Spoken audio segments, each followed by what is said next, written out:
estamos de volta. Nós vamos falar agora sobre um povo que foi assimilado por Israel. A Bíblia conta que Josué, quando conquistou a Jericó, a Bíblia conta que eles acabaram com aquele povo, mas assim, na verdade, a cidade de Jericó foi tomada pelos hebreus, pelos israelitas.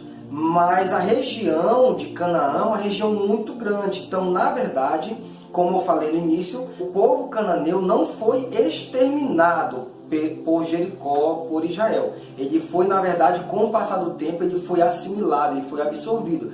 Pois o tempo foi passando e as pessoas foram misturando, foram pessoas que adentraram Jericó, com o passar do tempo começaram a manter relações, casar com os cananeus sobreviventes a essa derrota. Então, apesar dessa ordem divina, que lá com Moisés, antes na parte leste do Rio Jordão, quando Moisés deu lá um dos seus sermões, em Deuteronômio capítulo 7, os cananeus não foram expulsos da região. Eles, na verdade, como eu falei, o rei Davi e Salomão, eles foram assimilando aquelas pessoas, eles foram misturando, foi havendo aquele intercâmbio, pessoas de um lado para o outro, e com o passar do tempo, o povo se tornou apenas um povo só.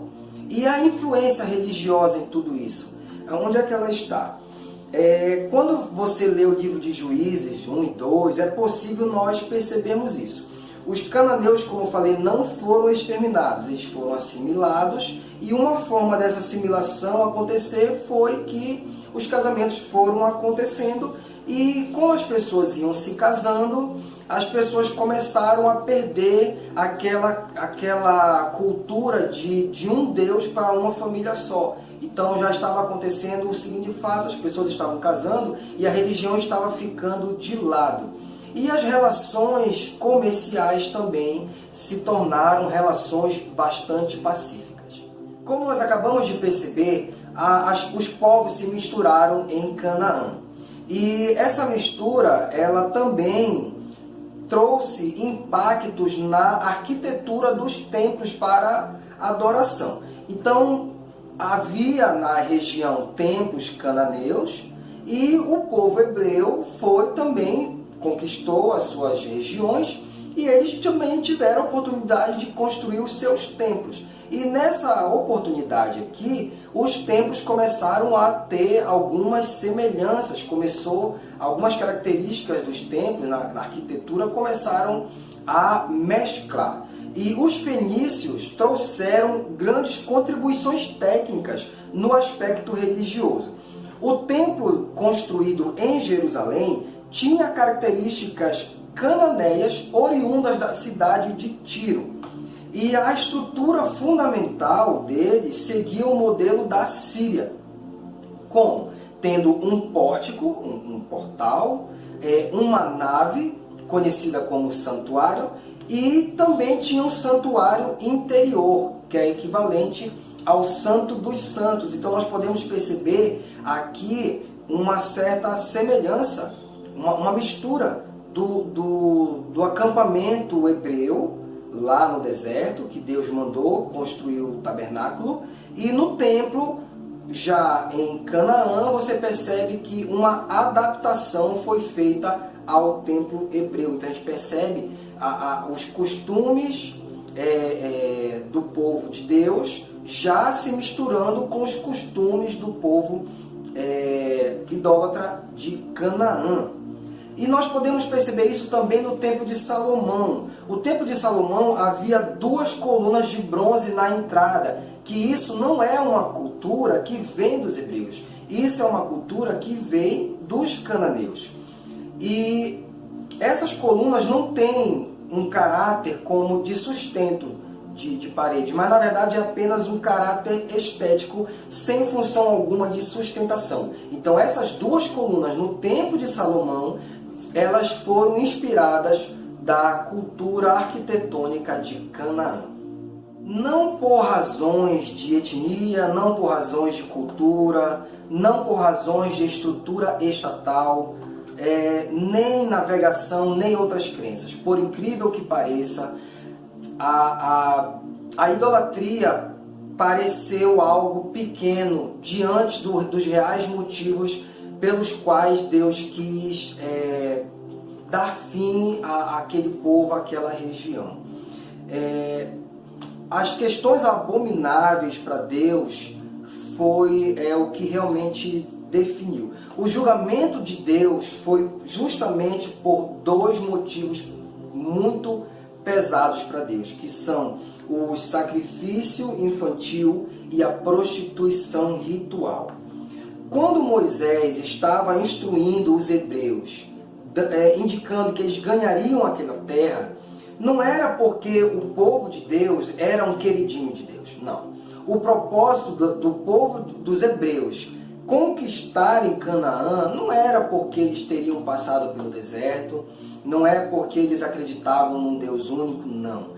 O real motivo que levou os hebreus a conquistarem especificamente Canaã foi justamente porque Canaã estava sujando a terra com o sangue infantil.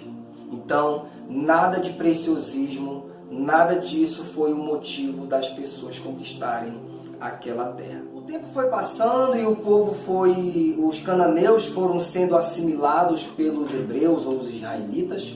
E com o passar do tempo, o sincretismo religioso foi se tornando cada vez mais presente. Então, as pessoas começavam a casar, mudar de regiões, e as pessoas começaram a deixar o Deus de Abraão, Isaac e Jacó um pouco de lado. E eles começaram a fazer rituais diferentes, adorar deuses diferentes, e a religião cananeia se tornou um atrativo ao povo hebreu. E a ausência de um Deus visível, ela começou a entrar bastante em contraste com as imagens dos deuses cananeus. E as festas cananeias ocorriam, e essas festas elas eram marcadas por muita bebedeira, e novamente a prostituição ritual voltou a ser uma realidade em Canaã. Então as pessoas se viram vislumbradas com aquilo, com festas, bebedeiras, prostituição ritual e a prostituição também não ritual. E essas situações se tornaram uma válvula de escape para aquele povo. Isso se tornou uma desculpa. Poxa, eu não vejo o Deus de Abraão, Isaac e Jacó. E aqui eu vejo deuses, imagens, eu vejo pessoas se divertindo. E nós já passamos muita dificuldade lá atrás. Então tudo parece muito confortável. E as pessoas começaram a adorar a outros deuses. Então o que os hebreus começaram a pensar? Poxa, entre tantos deuses que eu já adorei, já acreditei, que custa mais eu adorar mais um Deus, mais um Baal na minha vida? E esses motivos fizeram com que Israel se rendesse à idolatria. Esses e outros motivos causaram com que Israel se rendesse à idolatria. E isso custou muito caro ao povo de Deus, porque eles tinham esquecido de onde Deus tinha tirado os seus antepassados. E nós vamos conhecer mais sobre a conquista de Canaã com o livro chamado Josué, na nossa nova playlist chamada A Conquista. Eu espero que você nos acompanhe até lá, eu espero que você tenha gostado até aqui, e muito obrigado a você que está dando a sua curtida, compartilhando, você que está ajudando a tornar esse canal cada vez mais forte. Muito obrigado e até a conquista.